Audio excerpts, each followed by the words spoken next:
The prophets and prophetess who dwell in my spirit are feeding me the soil to understand its language and meaning behind every word. We are empty houses harboring self-hating ghosts. We toast to our demise. We are drunk with our own blood. Extinction is dancing like a hurricane, collecting every wandering spirit.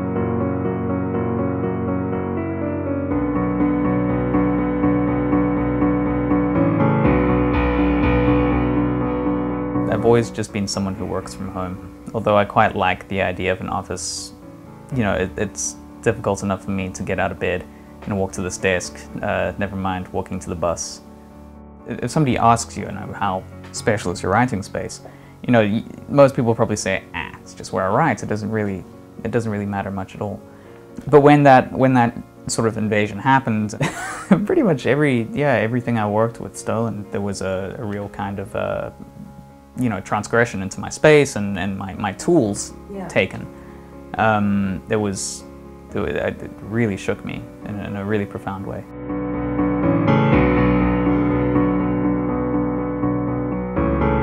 Sometimes randomly you write in a taxi, but it hardly happens. I use my phone. If I'm at home, start in my head, then I use my small notepad and then laptop. I mostly work at home. I mostly during cleaning, because that's when you play the music and then that's when the work comes. In the evenings, if there were other people around, I'd wear headphones and I'd play any kind of music without lyrics.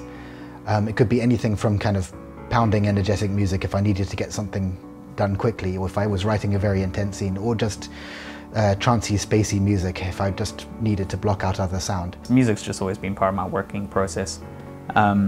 Actually, when I work, I'm incredibly distracted pretty much all the time. I'm always reading stuff on the internet. I'll write like 50 words, 100 words, and then spend another 20 minutes like doing something else. It's a very kind of millennial workflow. Writing at home is fine, as long as you can stop yourself from spending your whole time standing in front of the fridge. You just open the fridge, you stare at it for a while, you realize you're not going to eat anything, you close it again, you go back, sit down, and 5 minutes later you're there again.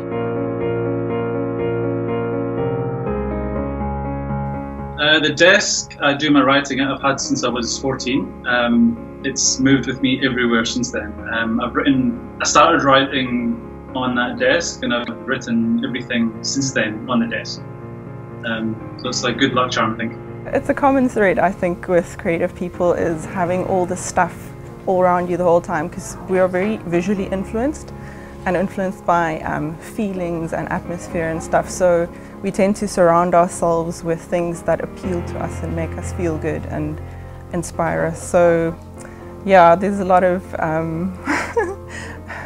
not hoarding exactly, but a lot of stuff. Those are the beats when you come back from the mountain as a Sotho man, because there's a lot that's happening with my identity as well. So you get those and you wear them for the first 6 months, but now you can wear them anytime if you want, and mostly I use them for performance because I'm kind of in a spiritual journey, so I pray a lot in the morning and in the evenings when I come back from wherever I come from.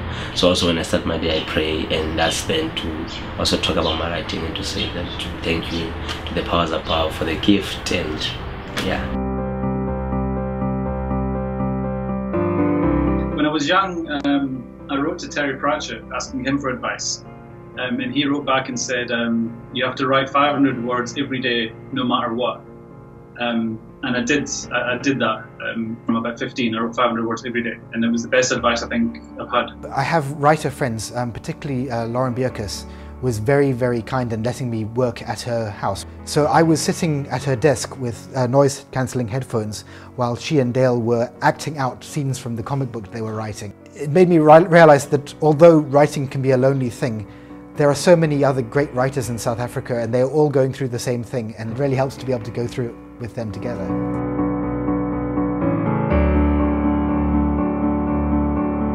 When you're balancing running a small publishing company, doing your own writing, working on an MA thesis, things like that, you've got a million things to do. And it just helps to be able to tick off all the small things, so you don't get to the end of the day and you go like, oh man, what did I actually do with my day? It's like a double-edged sword, because in the first place you, especially if you're freelance, you tend to forget that work is still work, and me time is still me time. It's actually a discipline that you have to teach yourself to stop and take time to relax. It's actually painful in the beginning. You got to force yourself to not think about work. So because I come from a strong spoken word background, so most of my writing is driven by the voice. And what she said was that I should keep that, but also remember that if someone else were to read the poem, it should adapt to their voice. So I think most of the times when I write in my head, it's the voice. And I think now that I've learned that when you put it down on paper, someone else must be able to perform the poem and still have the same effect.